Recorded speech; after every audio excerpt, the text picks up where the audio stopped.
नमस्कार, मैं हिमांशु राजपूत और आप देख रहे हैं भारत एक्सप्रेस डिजिटल। ममता बनर्जी और उनकी ग्रीन फाइल का मामला सुप्रीम कोर्ट में है और सुप्रीम कोर्ट में आज ईडी की याचिका पर सुनवाई भी की है, जिसमें सुप्रीम कोर्ट ने ममता बनर्जी गवर्नमेंट के लिए एक नोटिस भी जारी किया और ममता बनर्जी गवर्नमेंट से 2 हफ्ते में जवाब भी मांगा है। अब ऐसे में सवाल ये है कि ममता बनर्जी के लिए कितना मुसीबत भरा ये होने वाला है। बस इसी मुद्दे पर हमारे साथ बातचीत करने के लिए हमारे सहयोगी हैं, अजीत प्रताप सिंह हैं और राशिद जी हैं, तो चलिए इनसे बात करते हैं।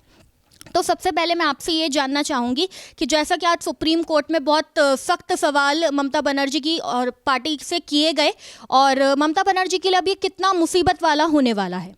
देखिए, जिस तरह से सुनवाई हुई और सुप्रीम कोर्ट की जो हम टिप्पणियां देख रहे थे, काफ़ी गंभीर रहने वाला है। क्योंकि इस तरह से कभी भी जब कोई सेंट्रल एजेंसी रेड करती है किसी मामले में सुनवाई करने के लिए, तो इस तरह से आज तक कभी नहीं हुआ कि कोई चीफ मिनिस्टर और वो उसके पुलिस अधिकारी गए वहाँ पे computers, file, laptop, phone, mobile phone files ये सब लेके वो चले आए वहाँ पर। और जो ईडी के अधिकारी थे जिन्होंने रेड की थी, उनको धमकी मिले पुलिस अधिकारियों के द्वारा कि यहाँ पर कुछ बरामदी दिखाना मत, और यदि दिखाए तो तुमको अरेस्ट कर लेंगे। बाद में उनके खिलाफ एफआईआर भी की गई। तो सुप्रीम कोर्ट ने इसे गंभीर माना है और सुप्रीम कोर्ट ने ये भी एक तरह से तय कर दिया है कि इस मामले की जांच की जाएगी। लेकिन चूंकि सीआरपीसी में एक कानून है, एक प्रोसेस होता है कि जब तक किसी भी पार्टी को या किसी भी व्यक्ति को नोटिस देकर उसका पक्ष न सुन लिया जाए, तब तक उसके खिलाफ कोई आर्डर नहीं किया जा सकता। तो आज सीबीआई इंक्वायरी आर्डर हो जाती यदि इनकी तरफ से जवाब आया होता। अब 2 हफ्ते में जवाब मांगा गया है।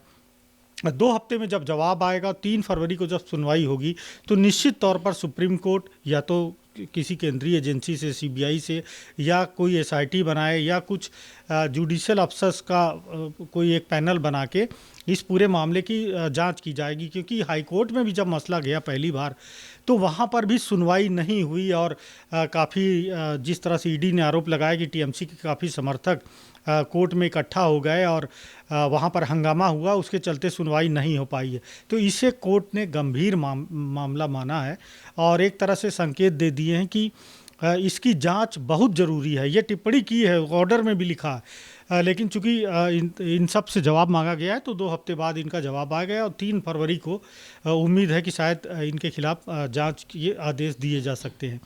अब सबसे बड़ी मुसीबत ये कि कुछ महीनों के बाद, 2 महीनों के बाद बंगाल में चुनाव होने हैं। ईडी के रेड्स और भ्रष्टाचार के मामलों की इन्वेस्टिगेशन तो पहले से चलते रहे, लेकिन खुद ममता बनर्जी का इन्वॉल्व होना किसी मामले में, और यदि सुप्रीम कोर्ट आदेश देता है इनके खिलाफ जांच होने का, तो इनके खिलाफ ज़रूर मामला बनता है। क्योंकि यदि कहीं रेड हो रही है या इन्वेस्टिगेशन से संबंधित कोई काम कोई एजेंसी कर रही है और आप वहाँ पे जाके सरकारी काम में बाधा डालते हैं, तो आपके खिलाफ मामला बनता है। यदि मुकदमा दर्ज होता है तब तो बड़ी मुसीबत हो सकती है, क्योंकि अब पहले जैसी बात नहीं रही है। आप देखिए कि 15 साल से वो सत्ता में है और उनके खिलाफ सत्ता विरोधी लहर भी चल रही है। भ्रष्टाचार के कई मामले हमने देखे, उनके मंत्री तक इन्वॉल्व रहे, वो अरेस्ट होकर जेल में बंद हैं, उनके सहयोगी बंद हैं, कई 100 करोड़ रुपए बरामदी हुई उनके घर पर।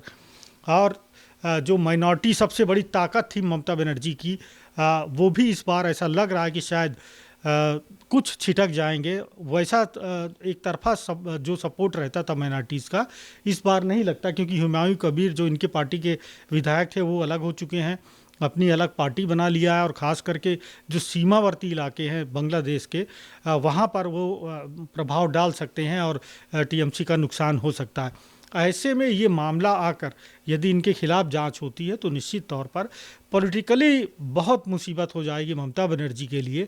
यानी उनके लिए पहले जैसी स्थिति नहीं रही। लेकिन एक बात ये भी कहना चाहूँगा कि ममता बनर्जी इस तरह की जो परिस्थिति होती है, इससे लड़ना बखूबी जानती हैं। आप देखिए नंदीग्राम में वहाँ से लड़ाई शुरू की, और पिछली बार उनके चुनाव में उनके पैर में चोट लग गई थी, तो पूरे चुनाव उन्होंने व्हील चेयर पर कैंपेनिंग की और उसका असर ये हुआ कि काफ़ी बहुमत से जीती। जबकि बीजेपी, ऐसा लग रहा था कि बीजेपी काफ़ी उनको नुकसान पहुंचा सकेगी, लेकिन नहीं पहुंचा पाई। तो अब देखने वाली बात होगी कि पॉलिटिकली चुनाव में कितना नुकसान होता है, लेकिन कानूनी रूप से भी बहुत बड़ा नुकसान है। क्योंकि ऐसा कभी हुआ नहीं कि कोई चीफ मिनिस्टर जाके वहाँ पर जहाँ रेड पड़ रही हो उसका फ़ोन ले आएँ, उनका लैपटॉप ले आएँ, फाइल ले आएँ। तो ये एक गंभीर मसला है उनके लिए। और सुप्रीम कोर्ट में जिस तरह से आज सुनवाई हुई है, निश्चित तौर पर ममता बनर्जी कटघरे में खड़ी हैं, टीएमसी कटघरे में खड़ी हैं और चुनाव में बिल्कुल उनको नुकसान इससे हो सकता है। देखिए, सुप्रीम कोर्ट ने खुद इस पर गंभीर सवाल पूछे और बिल्कुल सख्त टिप्पणी की है टीएमसी से लगातार। और सुप्रीम कोर्ट ने खुद कहा कि ईडी के जो आरोप है बहुत ज़्यादा गंभीर है। ऐसे में जो ममता बनर्जी, उनका अगला कदम क्या होने वाला है? देखिए, सबसे पहले मैं आपको बता दूं हिमांशी के सुप्रीम कोर्ट में क्या हुआ है। सॉलिसिटर जनरल तुषार मेहता ने कहा है कि जिस तरह से ये घटना हुई है वो वाकई एक चौंकाने वाली घटना है कि कैसे एक ईडी जो कि एक केंद्रीय एजेंसी अपना काम करते हैं और उस बीच सीएम पहुंचती हैं, अपने पुलिस वालों के साथ पहुंचती हैं और पूरी सुरक्षा के साथ, और वहां जाके ईडी के काम में बाधा डालती हैं। ऐसा पहले कभी नहीं हुआ। ये चौंकाने वाली घटना है और अगर इस पर सख्त एक्शन नहीं लिया गया तो एक तो ऐसी जो ये घटना हुई है इसको बढ़ावा मिलेगा और दूसरी चीज़ क्या है, केंद्रीय एजेंसियों का मनोबल टूटेगा। इसलिए इस पर फैसला लेना ज़रूरी है और उन्हें 2 हफ्ते का टाइम भी दिया, जैसे सर ने बताया, अगली सुनवाई में। अब ममता क्या जवाब देती हैं, क्योंकि उन्होंने कैविएट भी दाखिल किया हुआ था।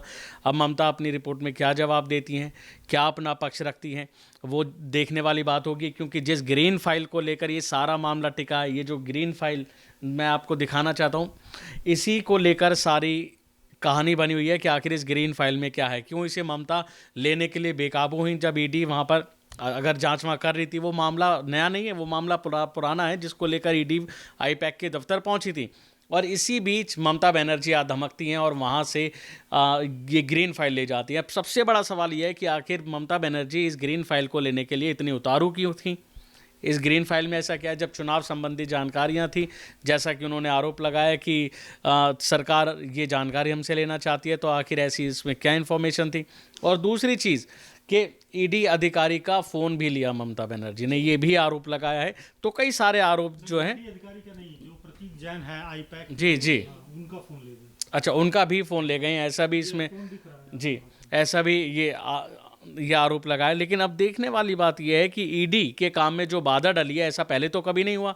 लेकिन अब इस मामले में आगे क्या होगा, क्या ममता बनर्जी 2 हफ्ते में क्या अपना जवाब रखती हैं, क्या कहते हैं सरकार की तरफ से वकील हैं कपिल सिब्बल, वो इसमें क्या कहते हैं। हालांकि उन्होंने बचाव करने की कोशिश की और उन्होंने पक्ष भी रखा, लेकिन इस मामले में सुप्रीम कोर्ट ने नोटिस जारी किया ममता बनर्जी को, डीजीपी को, पुलिस कमिश्नर को, और 2 हफ्ते में जवाब मांगा है। और 2 हफ्ते बाद पता चलेगा कि आखिर ममता बनर्जी इसमें अपना पक्ष, जो ममता बनर्जी सरकार है, वो कैसे रखती है। देखिए, ममता बनर्जी के केस में जो कपिल सिब्बल है, उन्होंने भी सुप्रीम कोर्ट में इस पर सवाल उठाया कि ईडी एकदम चुनावों के टाइम पे ही क्यों एक्टिव हो जाती है। मतलब ये जो बात है, अब ये सुप्रीम कोर्ट पर भी इसकी चर्चा हुई है। बिल्कुल, देखिए ये बड़ा मुद्दा रहा है और उन्होंने हवाला भी दिया कि दिल्ली में इस तरह से छापे पड़े, झारखंड में चुनाव के पहले छापे पड़े और जो मुख्यमंत्री हेमंत सोरेन उनको गिरफ्तार किया गया, उसके बाद चंपई सोरेन मुख्यमंत्री बने। तो ये कहीं ना कहीं मामला पॉलिटिकल हो सकता है, लेकिन सुप्रीम कोर्ट ने साफ कर दिया कि ये मामला सरकारी काम में बाधा डालने का है। वो तो बाद की चीज़ है कि चुनाव, अभी तो चुनाव की घोषणा भी नहीं हुई है और चुनाव कब होगा ये मतलब सरकार कैसे बताएगी, ये तो काम चुनाव आयोग का है। तो अभी, और दूसरी चीज़ ईडी ने ये भी साफ किया कि टीएमसी से उनका कोई लेना देना था ही नहीं। उन्होंने आईपैक के दफ्तर में छापामारी की थी, उनके घर पे छापामारी की थी और 5 साल से इस कोयला घोटाले की जांच चल रही है। इसमें कोई नई बात नहीं है। बहुत से लोगों से पूछताछ हुई, बहुत जगह रेड हुई है और ईडी की तरफ से भी कहा गया है कि 10-12 करोड़ रुपए मनी लॉन्ड्रिंग करके आईपैक को भी आए और ये पैसे गोवा के चुनाव में टीएमसी के द्वारा भेजे गए, तो इसी की जांच चल रही थी। तो सुप्रीम कोर्ट ने भी माना कि नहीं, चुनाव का कोई मतलब नहीं है। इस तरह से कोई भी अगर केंद्रीय एजेंसी जांच करती है तो कोई भी पॉलिटिकल या संवैधानिक व्यक्ति जाकर उसे ये छीन लेना निश्चित तौर पर ये गलत परंपरा है। और इसीलिए सुप्रीम कोर्ट ने साफ किया कि इस पूरे मामले की जांच जरूरी है।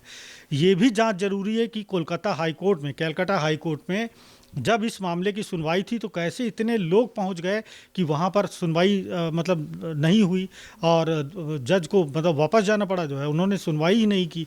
इस तरह से हंगामा हुआ, ये तक आरोप लगाए गए। तो कुल मिलाकर अब देखा जाए तो पॉलिटिकली एक दूसरे पे आरोप लगते रहते हैं, लेकिन अगर कोर्ट में आरोप लग रहा है और कोर्ट मान रहा है कि नहीं कहीं ना कहीं कुछ गड़बड़ है, कुछ दाल में काला ज़रूर है और इसकी जांच की जानी चाहिए, और इसीलिए उन्होंने सिर्फ 2 वक्तों का, आमतौर पर जो मामले होते हैं उसमें 4 से 6 हफ्तों का समय दिया जाता है, लेकिन 2 हफ्तों का समय दिया गया जवाब देने के लिए और 3 फरवरी को अगली सुनवाई की जाएगी। तो निश्चित तौर पर अब ममता सरकार के ऊपर ओनस है, उनके पाले में गेंद है कि किस तरह से वो अपना कानूनी बचाव करेंगी, क्योंकि अगर सुप्रीम कोर्ट में अपना सही तरीके से पक्ष नहीं, सिर्फ वकील रखने से जो है, बड़े वकील से नहीं होता, आपकी तरफ जो है सबूत भी होने चाहिए, आपकी दलीलें अच्छी होनी चाहिए, तब जाके आपको रिलीफ मिलती है। कोर्ट दोनों का पक्ष सुनता है, ईडी का भी पक्ष सुना, इनका भी पक्ष सुना, लेकिन कोर्ट को ये लगा कि नहीं, इसमें कहीं ना कहीं कुछ गड़बड़ है, और इसी वजह से उन्होंने नोटिस जारी कर जवाब मांगा है। और कोर्ट ने आज तय कर दिया है, अपनी टिप्पणी में साफ कहा है कि इस पूरे मामले की हम जांच कराएंगे और पता लगाएंगे कि आखिर कोर्ट में कैसे हंगामा हुआ, कैसे ये पूरे मामले में आरोप तो दोनों पक्ष लगा रहे हैं एक दूसरे के ऊपर कि भाई हमने सिर्फ पार्टी की अपनी स्ट्रेटजी हमारी थी, ये उनको पता चल जाती तो हम वापस लेने गए थे। तो कोर्ट अब ये पता करेगा कि ये पार्टी की चीज़ें थी या कुछ इसमें कोई घोटाले से जुड़ी जानकारी थी जिसे लेकर ये बाहर। और फ़ोन जो है आरोपी का फ़ोन ले जाना, ये मतलब निश्चित तौर पर कानूनी रूप से बहुत बड़ा अपराध है, और इसके लिए वो चाहे जितना बचाव करें, लेकिन बचना मुश्किल है इस बार। उनके लिए एक बड़ी चुनौती है, बड़ा संघर्ष है, कैसे पार पाएंगी ये ममता ही बताएंगी। देखिए, सुप्रीम कोर्ट ने खुद इस पर सख्त टिप्पणी की है और सुप्रीम कोर्ट खुद ही मान रहा है। ऐसे में अब सवाल ये भी है कि अब सुप्रीम कोर्ट की सुनवाई के बाद जो बंगाल इलेक्शन है उस पर कितना प्रभाव पड़ने वाला है। देखिए, जाहिर सी बात है, जब ऐसे मुद्दे उठते हैं तो इसका असर सीधा चुनावों पे दिखता है, लेकिन ये भी सच है कि जहाँ जहाँ चुनाव वहाँ ईडी, दिल्ली हो या झारखंड हो या महाराष्ट्र हो, उसके बाद अब ये बंगाल हो, तो देखिए ये आरोप तो सभी पे लगते हैं, आरोप सरकारों पे भी लगते हैं, आरोप के जांच एजेंसी पर भी लगते हैं, लेकिन जांच एजेंसी अपना काम करती है। लेकिन ये जो मुद्दा भी उठा है, ये कहीं ना कहीं इससे चुनाव बहुत प्रभावित होने वाला है, क्योंकि इसे सीधा सीधा असर लोगों पर पड़ता है। लोग क्या देखते हैं कि अच्छा ये सरकार है और इन पर आरोप लग रहे हैं, और जो दूसरी पार्टियां होती हैं वो इसे भुनाती हैं। ये हर जगह का रूल है कि केवल बंगाल की बात नहीं है, दिल्ली इसका उदाहरण है।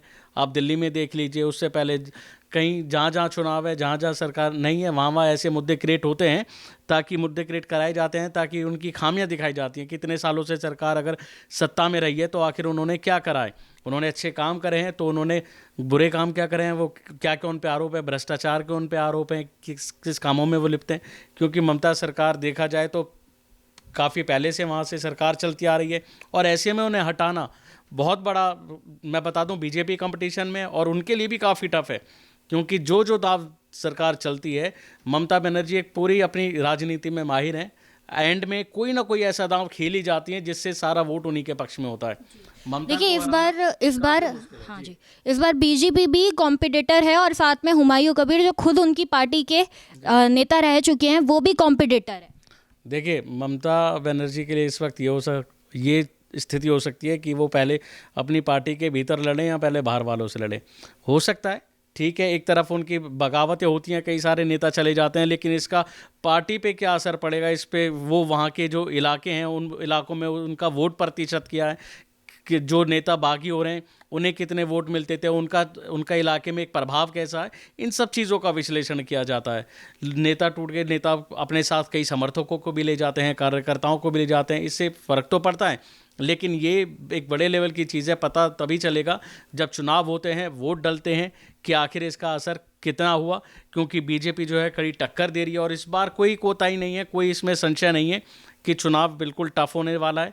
लेकिन हाँ, ये एक कॉन्फिडेंस ज़रूर है कि आखिर ममता कोई ना कोई चाल ऐसी ज़रूर चलेंगी जिससे वोटरों को रिझाया जा सके। जी, तो कुल मिलाकर जो सुप्रीम कोर्ट है उसने भी इस मामले पे सख्त टिप्पणी की है। इस हाई प्रोफाइल मामले को लेकर लगातार जो मामला है वो चल रहा है, और 3 फरवरी को इसकी अगली सुनवाई भी होनी है। अब देखना ये होगा कि आगे इस मुद्दे पर क्या कुछ होता है। देखते रहिए भारत एक्सप्रेस। नमस्कार।